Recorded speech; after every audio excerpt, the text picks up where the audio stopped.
प्रिय विद्यार्थियों नमस्कार।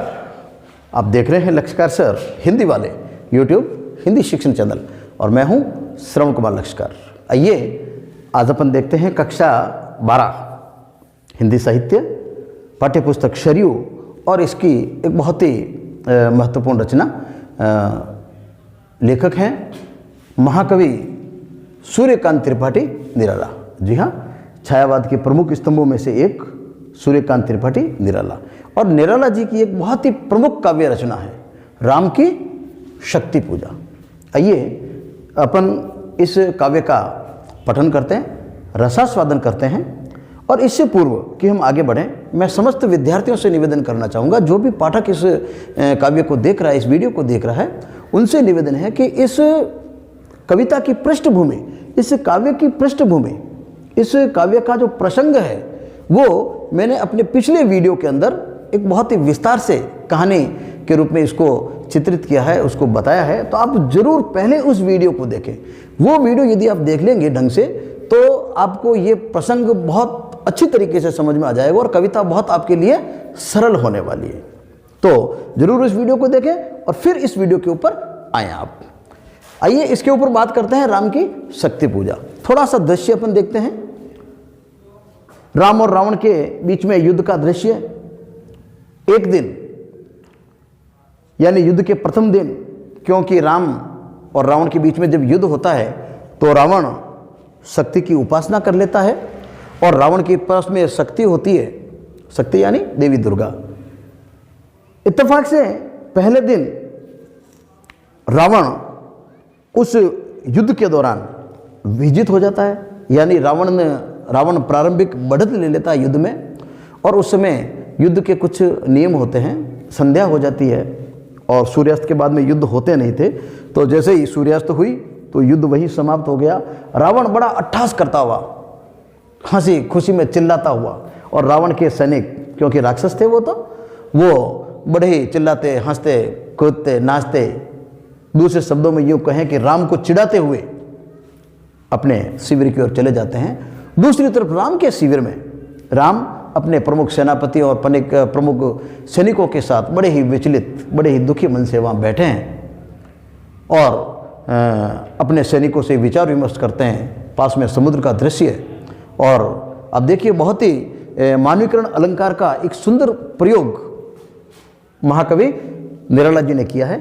आइए इस कविता की शुरुआत करते हैं कि प्रभु श्री राम बड़े ही निराश मन से बैठे हैं और चिंतित हैं कि रावण क्यों जीत गया।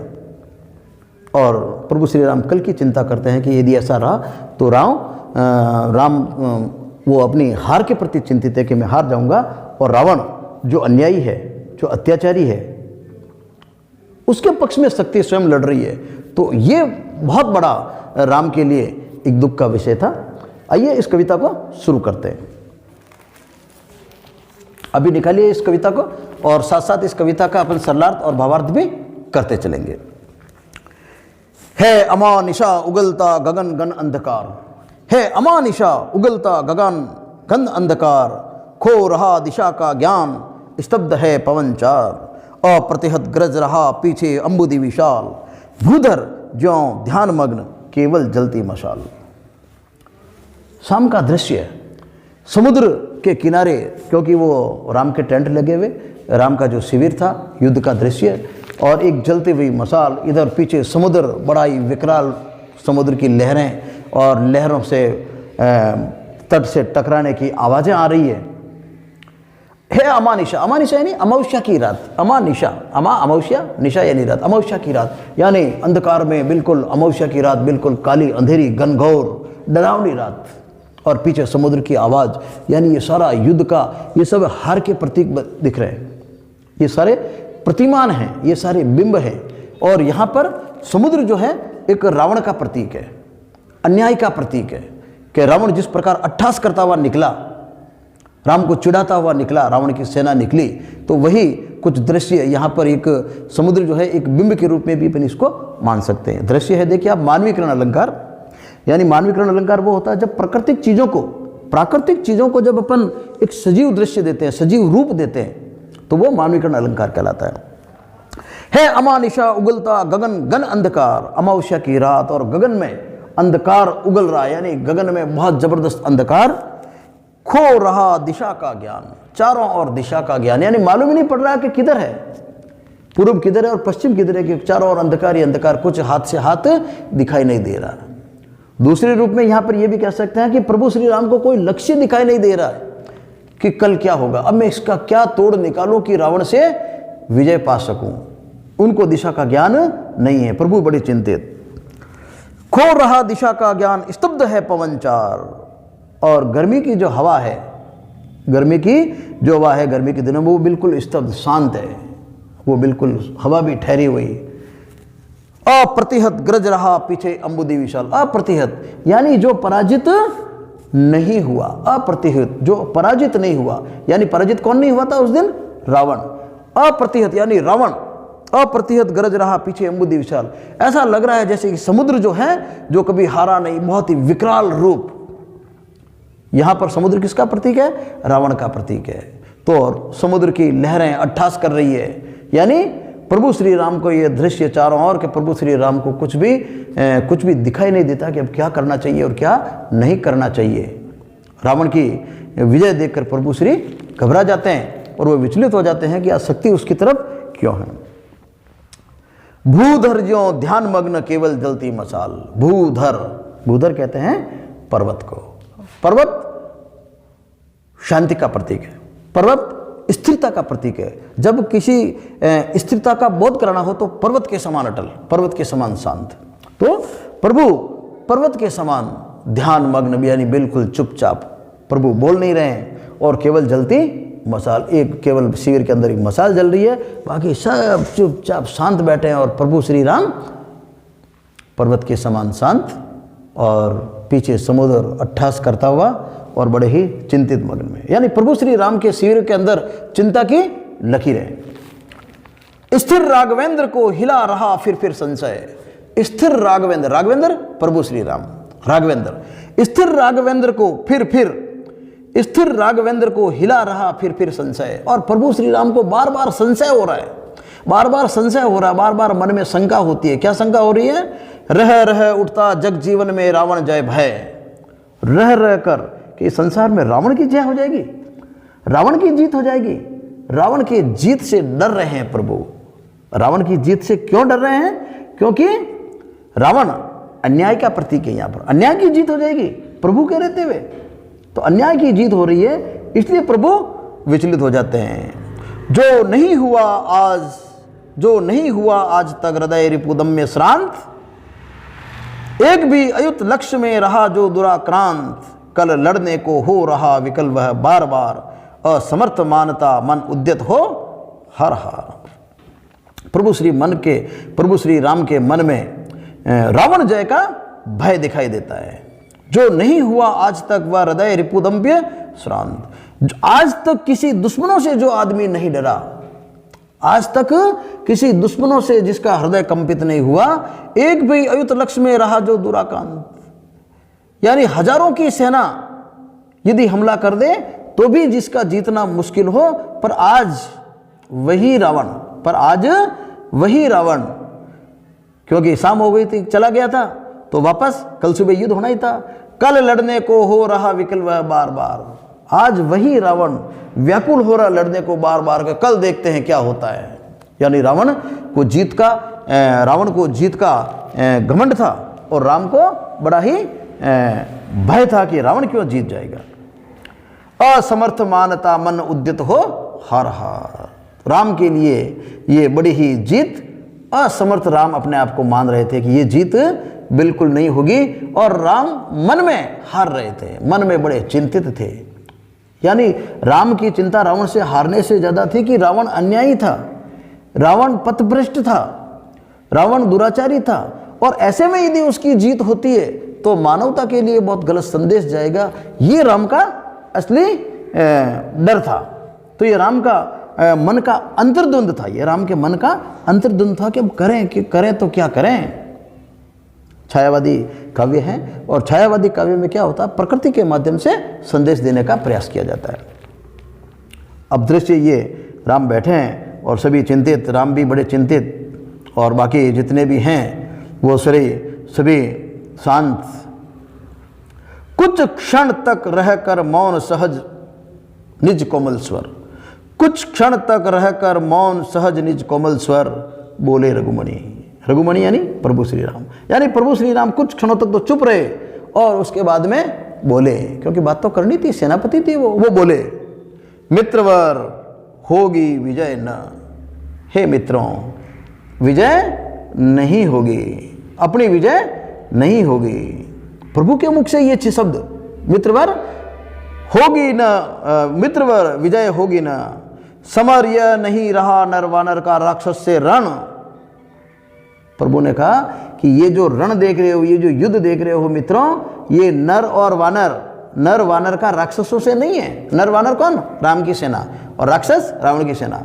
कि मित्रों ये जो युद्ध तुम देख रहे हो, ये नर वानर का राक्षसों से नहीं है। तो सभी मुंह देखने लगे कि भाई है तो नर और वानर का राक्षस से ही है, और प्रभु ऐसे कैसे कह रहे हैं। प्रभु आगे फरमाते हैं, देखिए आप, उतरी पा महाशक्ति रावण से आमंत्रण, अन्याय जिधर है उधर शक्ति।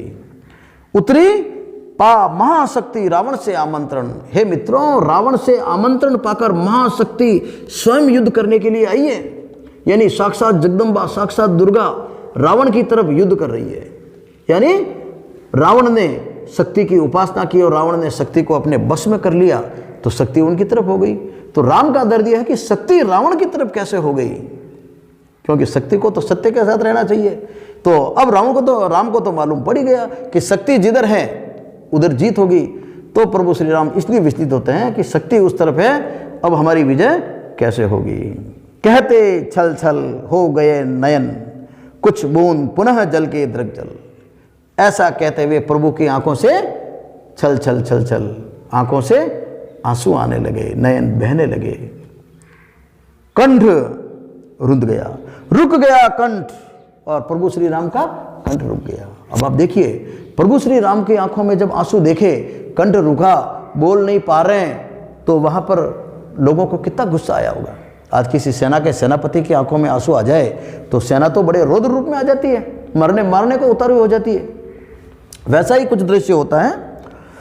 अन्याय जिधर है उधर शक्ति, कहते छल छल हो गए नयन, कुछ बूंद पुनः डल के दृग जल, रुक गया कंठ, चमका लक्ष्मण तेज प्रचंड। लक्ष्मण तेज प्रचंड चमका, यानी लक्ष्मण एकदम उठ खड़ा होता है, लक्ष्मण को गुस्सा होता है अपने भाई की आंखों में आंसू देखकर।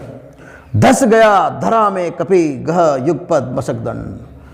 और कपि यहाँ पर हनुमान जी का प्रतीक है, कपि यानी हनुमान जी, बंदर।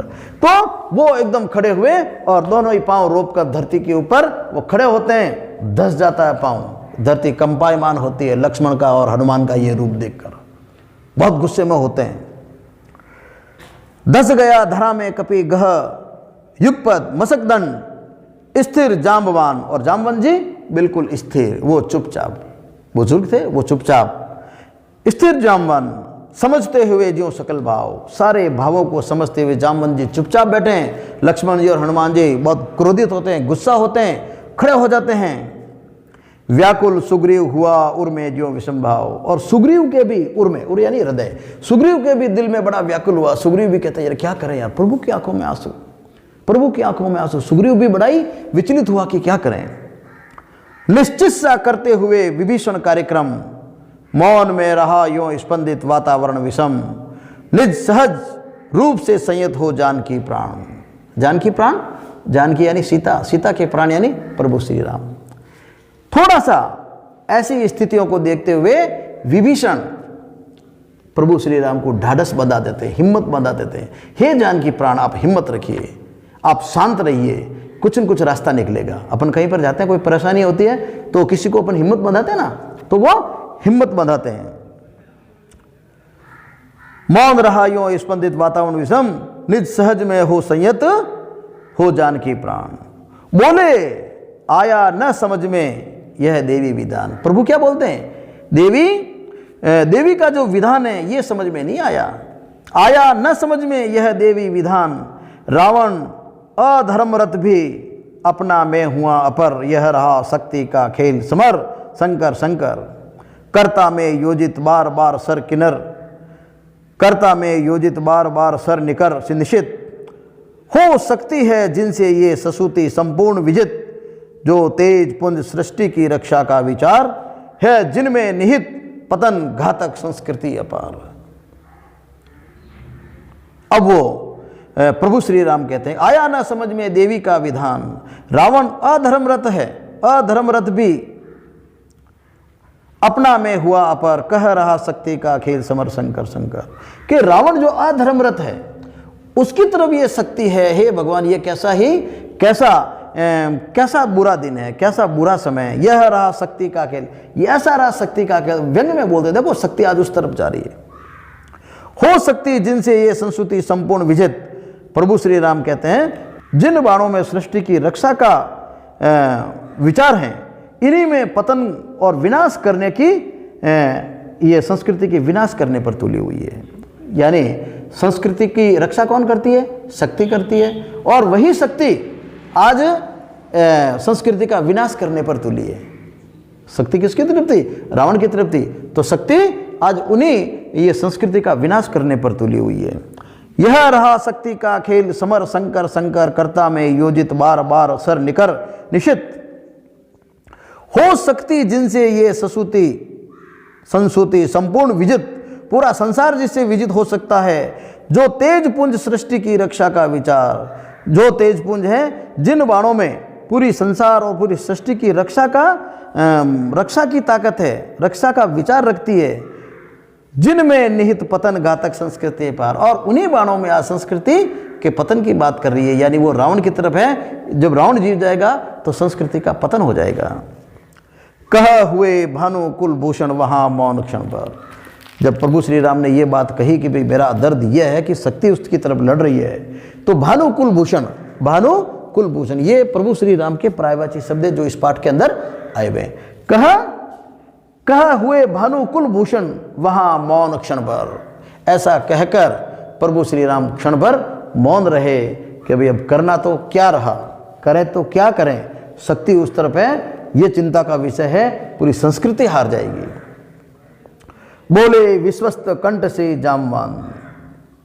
जामवंत जी, पूरे शिविर में प्रभु श्री राम की सेना में सबसे बुजुर्ग सैनिक थे जामवंत जी।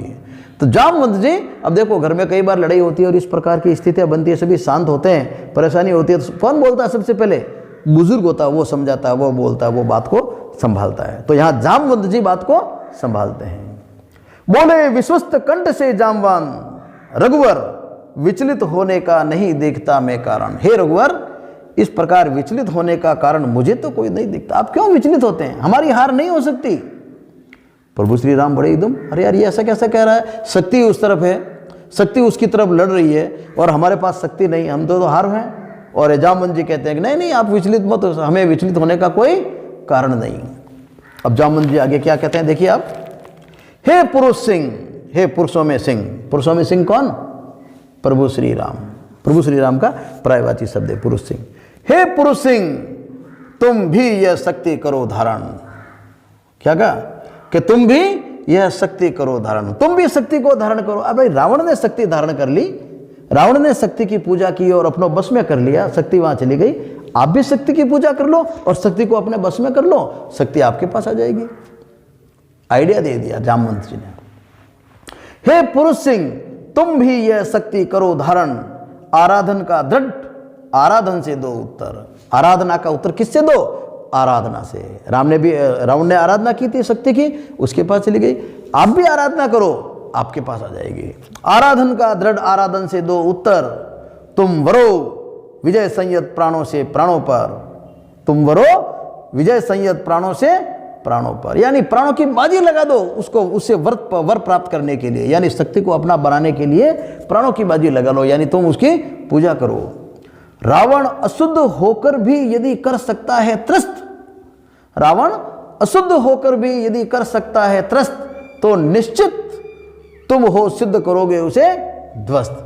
कि रावण अशुद्ध होकर भी, अन्यायी होकर, अनाचारी होकर, दुराचारी होकर भी यदि शक्ति उसकी तरफ चली जा सकती है, वो शक्ति की पूजा कर सकता है और शक्ति को अपने बस में कर सकता है, तो आप तो साक्षात भगवान हैं, आप तो साक्षात धर्म के प्रतीक है, आप तो साक्षात सत्य के प्रतीक हैं। रावण अशुद्ध है, अन्यायी है, दुराचारी है, यदि ऐसा अशुद्ध होकर भी शक्ति उसकी तरफ जा सकती है और वो विजित हो सकता है, तो हे प्रभु श्री राम, आप तो साक्षात भगवान हैं, आप सब तो साक्षात सत्य के प्रतीक हैं, आप निश्चित रूप से उसको ध्वस्त कर पाएंगे। इसलिए आप शक्ति की उपासना करो, शक्ति की करो मौलिक कल्पना, करो पूजन, छोड़ दो समर, जब तक न सिद्धि हो रघुनंदन। हे रघुनंदन, जब तक सिद्धि प्राप्त नहीं हो तब तक आप युद्ध का मैदान छोड़ दें, आप एक तरफ जाएं और सिद्धि प्राप्त करें, तपस्या करें, माता को याद करें और माता दुर्गा की स्तुति करते हुए माता से वर प्राप्त करें।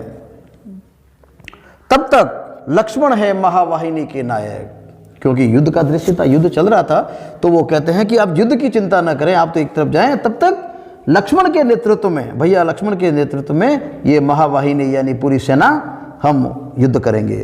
तब तक लक्ष्मण है महावाहिनी के नायक, मध्य भाग में अंगद, दक्षिण श्वेत सहायक। तब तक है लक्ष्मण महावाहिनी के नायक, मध्य भाग में अंगद, दक्षिण श्वेत सहायक। अंगद जो बाली का पुत्र था के मध्य भाग में अंगद रहेगा और दक्षिण में श्वेत यानी हम सभी सहायक रहेंगे। मैं भल्ल सैन्य हैं और मैं और भालू सेना वहाँ पर सहायता के लिए रहेंगे। और दक्षिण श्वेत सहायक मैं भल्ल सैन्य है, वाम पार्श्व में हनुमान। और पार्श्व में, वाम पार्श्व में कौन? हनुमान जी। एक तरफ हनुमान जी रहेंगे, हनुमान अपनी दल बल के साथ रहेंगे। नल नील और छोटे कपिगण उनके प्रधान। और अलग अलग दलों में नल नील और अलग अलग उनके दलपति उनके साथ ऐसे जितने भी हैं वो अपने अपने सेना को लेकर, अपने अपने दल को लेकर वहाँ पर डटे रहेंगे।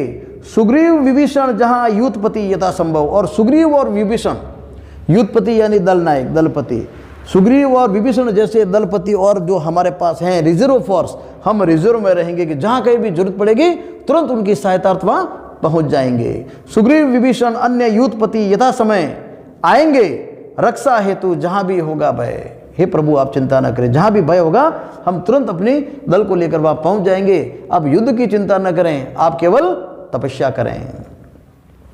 अब देखिए प्रभु श्री राम को जब ये बता दिया कि भाई आप तपस्या करेंगे तो आपको सिद्धि प्राप्त हो जाएगी, तो रावण हार जाएगा, रावण को अपन हरा पाएंगे। युद्ध का दूसरा दृश्य, दूसरे दिन युद्ध होता है। एक तरफ युद्ध चल रहा है, दूसरी तरफ प्रभु श्री राम एक तरफ बैठकर देवी की उपासना करते हैं। देवी जगदम्बा की तस्वीर रखी हुई और प्रभु श्री राम आंखें बंद करके पूरी पूजा की सामग्री पड़ी हुई और बार बार उपासना कर रहे हैं। और उपासना करते समय प्रभु श्री राम को देवी के मात्र 2 चरण दिखते हैं, युगल चरण दिखते हैं। क्या होता उस समय देखिए, प्रभु श्री राम की एक और समस्या वहाँ पैदा हो जाती है। यह अंतिम जप ध्यान में देखते चरण युगल। और अंतिम जप यानी जप का, यज्ञ का अंतिम समय यानी पूर्णाहुति का समय। आपने देखा होगा यज्ञ होता ना, और यज्ञ होता अपने घरों के अंदर, जब यज्ञ पूजा पाठ करते हैं तो सभी एक साथ खड़े होकर लास्ट के अंदर स्वाहा, ये पूर्णाहुति कहलाती है। तो प्रभु श्री राम का भी ये अंतिम यज्ञ है। यह अंतिम जब ध्यान में देखते चरण युगल, ध्यान में प्रभु को चरण युगल दिख रहे हैं देवी के। राम ने बढ़ाया कर लेने को नील कमल। राम ने कर कहते हैं हाथ को, राम ने अपना हाथ बढ़ाया लेने को नील कमल। नील कमल यानी कमल का पुष्प लेने को, क्योंकि पुष्प चढ़ाना था देवी के चरणों में। राम ने हाथ बढ़ाया, अचानक हाथ खाली। कुछ लगाना हाथ हुआ सहसा स्थिर मन चंचल। कुछ लगाना, एकदम हाथ खाली, कुछ लगा नहीं, हाथ में कुछ आया ही नहीं। प्रभु श्री राम एकदम स्थिर जो थे वो चंचल होते हैं, व्याकुल हो जाते, दुखी होते। अरे तुरंत वो अपनी आंखें खोलते हैं, देखते हैं गायब असुरिया शक्ति यानी राक्षसी शक्तियाँ थी, उन्होंने कमल के फूल को गायब कर दिया। वो राक्षसी शक्तियाँ जानती थी कि यदि प्रभु श्री राम का ये यज्ञ पूरा हो गया तो देवी खुश हो जाएगी, देवी खुश होगी तो रावण का वध हो जाएगा, हम हार जाएंगे। तो पहले ही उन्होंने इस प्रकार कमल के फूल को गायब कर दिया। तो प्रभु श्री राम बड़ी चिंता में पड़ गए। कुछ लगाना हाथ हुआ सहसा स्थिर मन चंचल।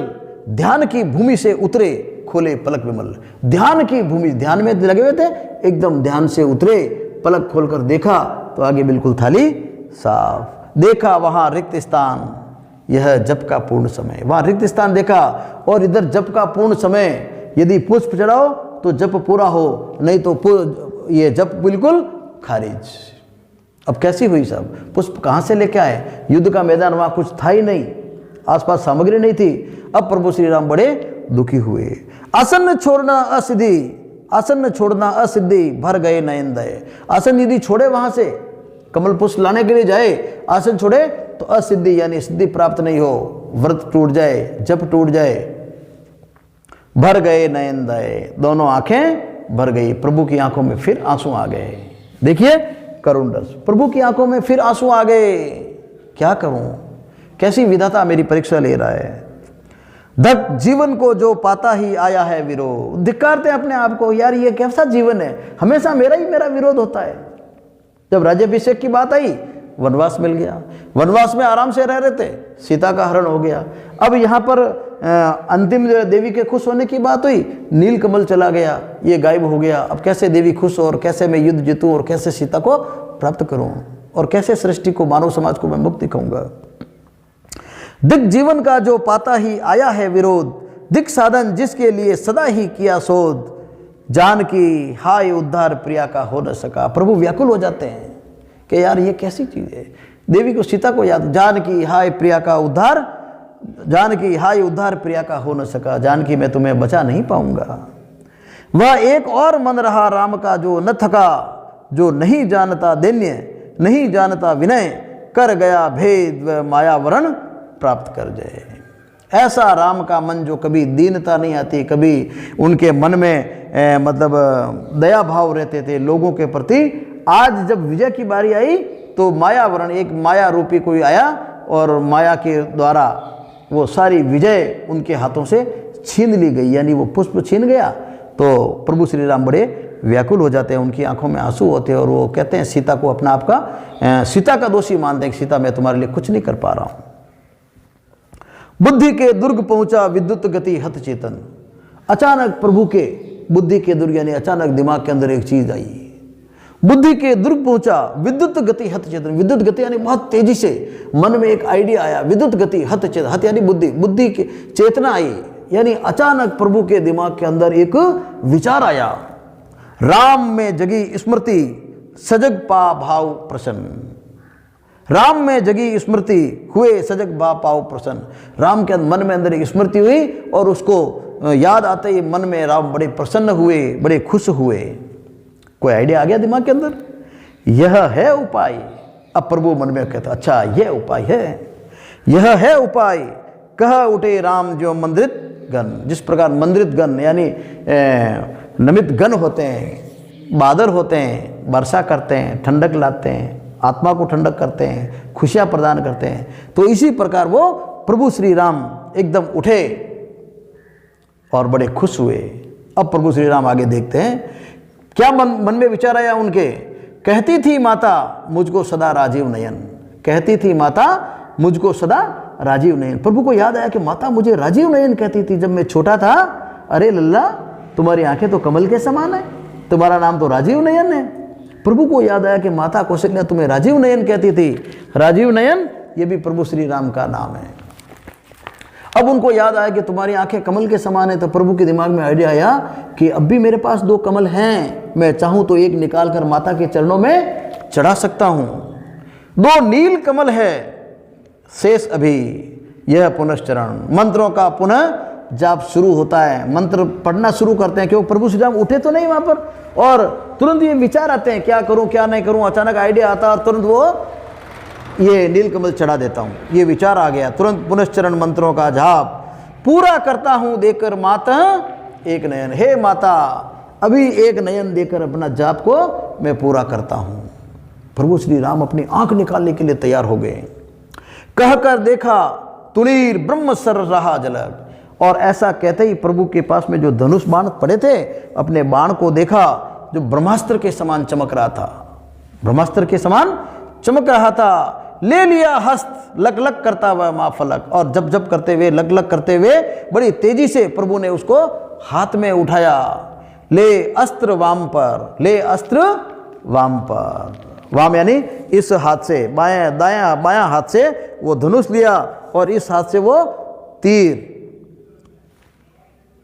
ले अस्त्र वाम पर दक्षिण कर दक्षिण लोचन, और इस प्रकार धनुष लेकर और इस प्रकार यहां पर आंख के ऊपर निशाना लगाया प्रभु ने। प्रभु ने वही तीर ब्रह्मास्त्र के रूप में अपनी आंख के ऊपर निशाना लगाना शुरू किया। ले अस्त्र वाम पर दक्षिण कर दक्षिण लोचन, ले अर्पित करने को उद्यत हो गए सुमन। और सुमन अर्पित करने के लिए उद्यत हो गए। प्रभु ने वो जो सुमन कौन? प्रभु की आंख, राजीव नयन, वो आंख अर्पित करने के लिए प्रभु तैयार हो गए। जिस क्षण बंध गया बेदने को दृढ़ निश्चय, और जिस क्षण, जिस समय दृढ़ कहते हैं आंख को, आंख बेदने के लिए बिल्कुल अब तैयार हो गए कि भाई अब तो ये धनुष चलने ही वाला है, धनुष चलने ही वाला है। निशाना लगा दिया, कांपा ब्रह्मांड कांपा, हुआ देवी का त्वरित उदय। ब्रह्मांड कांपा और देवी का उदय हुआ। देवी वहां प्रकट होती है और देवी प्रकट होकर प्रभु का हाथ पकड़ लेती है। देवी जगदम्बा हाथ पकड़ लेती है। साधु साधु साधक धीर, धर्म धन धन्य राम, साधु साधु धन्य धन्य धन्य धन्य, हे प्रभु श्री राम, हे प्रभु आपकी साधना को धन्य है, आप धन्य हैं राम। कह लिया भगवती ने राघव का हस्त थाम, और ऐसा कहते हुए राघव का हाथ थाम लिया। राघव यानी प्रभु श्री राम का हाथ थाम लिया। राघव का हाथ थाम देखा राम ने सामने श्री दुर्गा भास्वर, प्रभु ने देखा कि सामने साक्षात जगदम्बा की परम प्रकाश के अंदर एकदम देदीप्यमान रोशनी में परम प्रकाशमान माँ दुर्गा, माँ जगदम्बा सामने खड़ी है। वाम पद असुर स्कंद पर और रहा दक्षिण हरि पर। वाम पद राक्षस के ऊपर, आपने देखा होगा देवी का रूप, कैलेंडर देखो आप कभी, तो एक पांव देवी का राक्षस के ऊपर है और एक शेर के ऊपर। ज्योतिर्मय रूप हस्त 10 विविध अस्त्र सज्जित, ज्योतिर्मय रूप प्रकाशमान देवी का रूप, और 10 हाथ, और 10 हाथों में विभिन्न प्रकार के अस्त्र सज्जित। मंद स्मित मुख लक हुई विश्व की श्री लज्जित, और मंद मंद मुस्कान देखकर विश्व की श्री कहते हैं लक्ष्मी, पूरी संसार की लक्ष्मी सुंदरता का भी प्रतीक है, वो भी लज्जित हो जाए। इतनी देवी प्रसन्न और खुश लग रही थी, सुंदर लग रही थी। दक्षिण में लक्ष्मी सरस्वती वाम अंग, एक तरफ लक्ष्मी एक तरफ सरस्वती। दक्षिण गणेश कार्तिक माएँ, एक तरफ गणेश जी एक तरफ कार्तिक जी। रण रंग भाग, और सभी श्रद्धा के भाव से, श्रद्धा में भरे हुए मस्तिष्क पर शंकर, और मस्तिष्क पर शंकर। यानी प्रभु का ये रूप देख करके प्रभु अपनी आंख निकालने को तैयार हो गए देवी को छुड़ाने के लिए। सभी देवी देवता प्रकट हो गए और ब्रह्मांड में गुंजायमान हो लगे, ब्रह्मांड कंपायमान हो गया, सभी प्रकट हो गए। प्रभु ने, ये देवी ने प्रभु के हाथ पकड़े और श्री राघव हुए प्रणत मंद स्वर वंदन कर, और राघव हुए प्रणत, प्रभु श्री राम ने देवी को प्रणाम किया मंद स्वर वंदन कर, और मंद मंद आवाज में, मीठी आवाज में देवी का प्रणाम कर वंदन किया। होगी जय हे पुरुषोत्तम नवीन, हे पुरुषोत्तम तुम्हारी जय होगी, सदैव जय होगी। ऐसा कहते हुए कह महाशक्ति राम के वदन में हुई लीन, ऐसा कहते हुए महाशक्ति राम के वदन में, राम के शरीर में लीन हो गई। यानी प्रभु श्री राम को शक्ति प्राप्त हो गई। और उसके बाद में राम और रावण का बीच में बहुत लंबा युद्ध चलता है। अंत में रावण की मृत्यु होती है, राम की जीत होती है, सत्य की स्थापना होती है, असत्य की हार होती है, न्याय की जीत होती है, अन्याय। इस पाठ के माध्यम से निराला जी ये कहते हैं कि मनुष्य को कभी भी हिम्मत नहीं हारनी चाहिए, मनुष्य को चिंता न करनी चाहिए। तात्कालिक और क्षणिक यदि दुख और परेशानी भी आती है, अंत में जीत न्याय की होती है। तो ये था निराला जी का एक बहुत ही प्रसिद्ध काव्य राम की शक्ति पूजा। कई बार परीक्षाओं में, प्रतियोगी परीक्षाओं में इस प्रकार के इससे संबंधित सवाल आते हैं। RAS और IAS में इससे संबंधित कुछ चीज़ें पूछी जा सकती है, कई बार पूछी गई है। छायावाद से संबंधित कई बार प्रश्न पूछे जाते हैं। छायावाद के प्रमुख रचनाएं कौन सी है, प्रमुख स्तंभ कौन से हैं, तो प्रमुख स्तंभ निराला जी, और प्रमुख रचनाओं के अंदर राम की शक्ति पूजा आपके बहुत अच्छी पड़ी हुई है, इसके बारे में लिख लीजिए, आपका वो प्रश्न भी पूरा हो जाएगा। आइए इसकी कुछ विशेषताएं देखते हैं। छायावादी काव्य है, संस्कृत निष्ठ साहित्यिक खड़ी बोली है, वीर रस की रचना, कुछ स्थानों पर करुण रस भी है। जब राम की आंखों में आंसू आ जाते हैं, जब राम का कंठ रुक जाता है, सभी मतलब वो कुछ कर नहीं पाते हैं, जान की सीता को याद करते हैं, प्रभु व्याकुल होते हैं, तो वहाँ पर करुण रस है। ओज गुण से ओतप्रोत ये रचना है। अनुप्रास, श्लेष, उपमा व मानवीकरण अलंकारों की प्रचुरता है इसके अंदर। आप आराम से इसमें अलंकारों को छांटें, लिखें, जैसा भी पद्य आता है, परीक्षा में प्रश्न आता है, उससे संबंधित आप बनाकर अपन लिख सकते हैं। राम के मन की वेदना व अंतर मन का चित्रण है। सबसे बड़ी चीज़ है इस काव्य में राम के मन की वेदना और अंतर मन का चित्रण है। राम के मन की वेदना कि भाई ये मेरे होते हुए, सत्य के होते हुए असत्य की ओर देवी क्यों? रावण जीत गया तो इस सृष्टि के अंदर क्या होगा? सृष्टि में प्रलय मच जाएगा। तो ये अंतर मन की वेदना। और राम के माध्यम से अस्तो माँ सदगमय, तमसो माँ ज्योतिर्गमय, मृत्यु माँ अमृतम गमय। यह भाव इस काव्य के माध्यम से इस समाज को देने का प्रयास किया गया है। आप सभी का बहुत बहुत धन्यवाद। आप देख रहे थे लक्ष्यकार सर हिंदी वाले यूट्यूब हिंदी शिक्षण चैनल। आप सभी से निवेदन कि यदि अब तक आपने मेरा यह चैनल सब्सक्राइब नहीं किया तो कृपया सब्सक्राइब करें। आप अपने साथियों को, अपने मित्रों को, अपने भाई बहनों को जो दूर दराज रहते हैं उन तक ये वीडियो पहुँचाएँ, क्योंकि इसी वीडियो के ऊपर सभी वीडियो जो कक्षा 12, 11, 12 से संबंधित है, बाद में हम 10वीं का भी करेंगे, 9th के भी करेंगे और पूरा का पूरा पाठ्यक्रम हम करने वाले हैं। आप जरूर देखते रहिए, चलते रहिए हमारे साथ। इससे संबंधित कुछ प्रश्न दिए जा रहे हैं, आप इन प्रश्नों को भी कीजिए। आप सभी का बहुत बहुत धन्यवाद। जय हिंद, जय भारत।